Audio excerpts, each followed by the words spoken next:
ভোররাতে জয়নগরে আগুন। জয়নগরের গৌড়ের হাটের কাছে দোকান ও গুদামে আগুন লাগে। বিধ্বংসী আগুনে ভস্মীভূত হয়ে যায় দোতলা দোকান এবং গুদাম।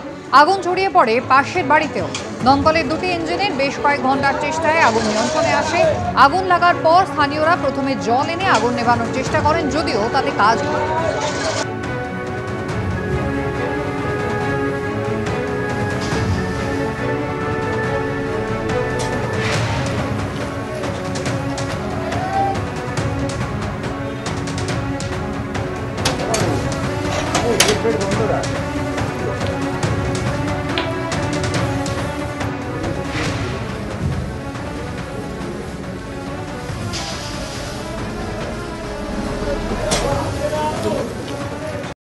ভিডিও কল করে ওরা দেখিয়েছে যে আমি 164 কোটি টাকার ফ্রড করেছি। কলকাতায় ফের ডিজিটাল গ্রেফতারি, পুলিশ পরিচয় দিয়ে প্রতারণার অভিযোগ। টার্গেট সেই প্রবীণ নাগরিক। ফের সামনে এলো ভিন রাজ্যের চোখ। মুম্বাই থেকে পুলিশ পরিচয় দিয়ে রিজেন্ট পার্কের 75 বছরের বৃদ্ধ প্রবীর মুখোপাধ্যায়কে ডিজিটাল অ্যারেস্টের ভয় দেখিয়ে অ্যাকাউন্ট থেকে 22 লক্ষ টাকা গায়েব করার অভিযোগ উঠল।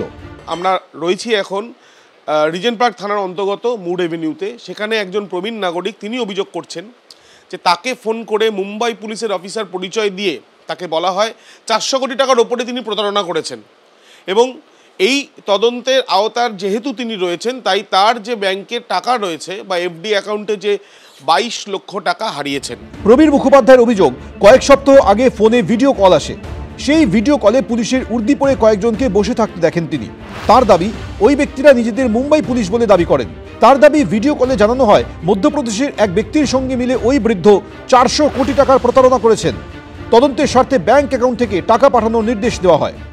ভিডিও কল করে ওরা অভিনয় করে দেখিয়েছে যে আমি 164 কোটি টাকার ফ্রড করেছি। মোট 480 কোটি টাকা দুজনে মিলে নাকি করেছি, মধ্যপ্রদেশের একজন ভদ্রলোক সমেত আমি। সেখানে দেখলাম যে দারোগাবাবু বসে রয়েছেন, পুলিশের উর্দিতে সবাই রয়েছে, অন্যান্য এসআই কনস্টেবল সব রয়েছে একটা ঘরের মধ্যে।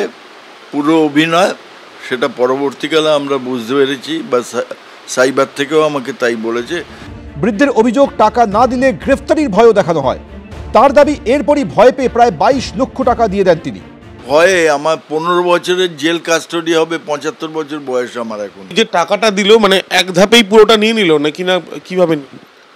4 ধাপে, 8, 8, 6, 2, 22 লাখ টাকা। দিন কয়েক আগেই কলকাতার এক প্রবীণ নাগরিককে পুলিশ পরিচয় দিয়ে প্রতারণার অভিযোগ উঠেছিল।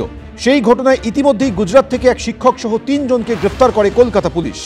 সেই ঘটনার দিন কয়েকের মধ্যে ফের একই অভিযোগ। এই ঘটনায় ইতিমধ্যেই রিজেন্ট পার্ক থানায় অভিযোগ জানিয়েছেন ওই বৃদ্ধ। এই ঘটনায় এখনো পর্যন্ত গ্রেফতারি শূন্য।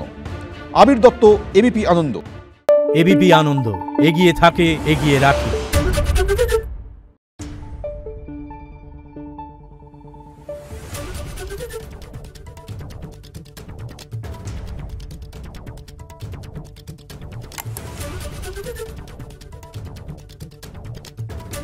Thank you.